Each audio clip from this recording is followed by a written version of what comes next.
Olá a todos, eu sou a Caroline, eu estou aqui com a Esther e com a Ariel, e hoje a gente vai falar um pouquinho sobre o cubismo, do que se trata esse movimento artístico, suas principais características, artistas e obras.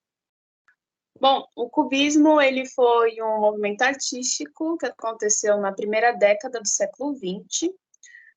Sua principal proposta era trazer uma representação de objetos e figuras em vários fragmentos.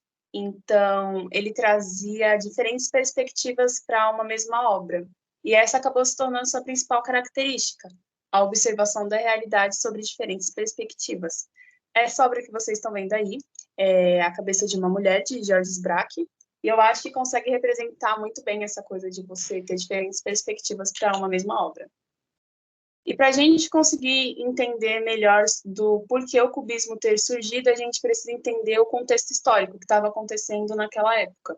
E as pessoas estavam vivenciando a Primeira Guerra Mundial, a Segunda Revolução Industrial e diversos avanços tanto na tecnologia quanto na ciência.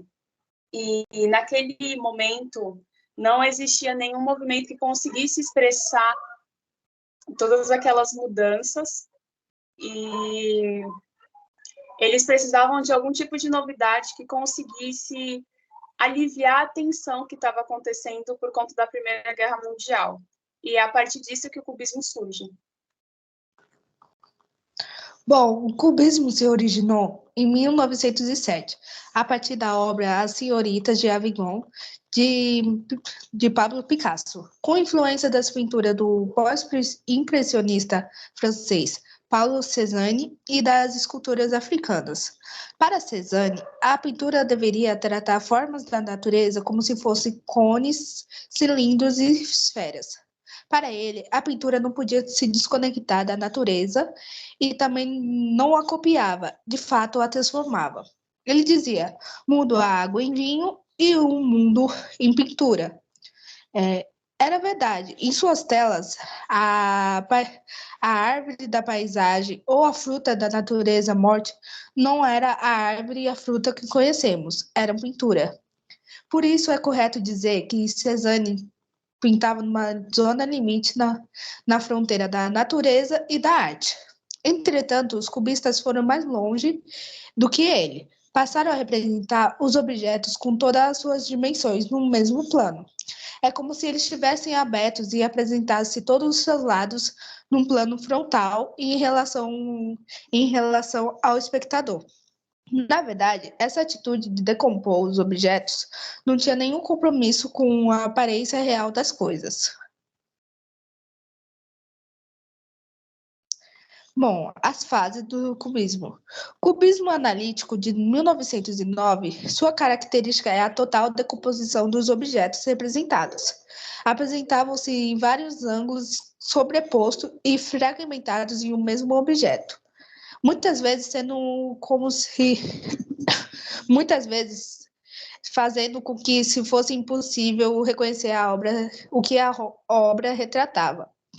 O cubismo sintético de 1911, as figuras se tornam reconhecíveis novamente, e a colagem é inserida nas técnicas de pintura, incorporando também elementos táteis nas obras.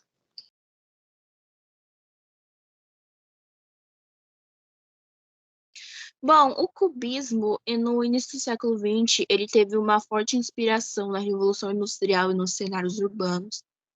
E o cubismo, ele tem o objetivo de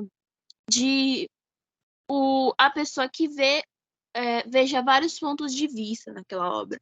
Então, ele tem esse nome por causa do uso das figuras geométricas, de figuras tridimensionais, ou seja, elas têm 3 dimensões. Você consegue ver todos os lados dela, como o cubo, que a gente vê bastante nos livros de matemática, por exemplo. E as obras do cubismo, elas são fragmentadas. Elas são como uma espécie de como se a obra fosse feita, recortada e depois colada de volta no lugar. Acordar esse aspecto de meio que quebrado, mais ou menos isso. E ela também, as cores do cubismo, elas são cores mais opacas, menos vívidas. Os principais artistas que a gente tem no cubismo europeu são o Pablo Picasso, o Georges Braque, o Juan Gris, o Pablo Gargallo e o Igor Stravinsky. O Pablo Picasso, inclusive, ele é considerado o primeiro artista a ter feito uma obra completamente cubista.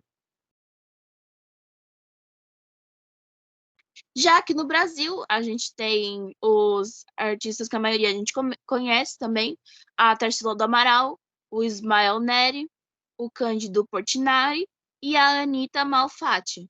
A Tarsila do Amaral, por exemplo, ela se inspirou no cubismo do Pablo Picasso, porque ela conheceu ele numa viagem que ela fez para a Europa pessoalmente, e a maioria, nas obras dela, ela usa o cubismo e também uma forte presença da arte brasileira, como ao contrário do cubismo, que as cores são mais opacas, nas artes brasileiras as cores são mais vívidas, são mais fortes. E,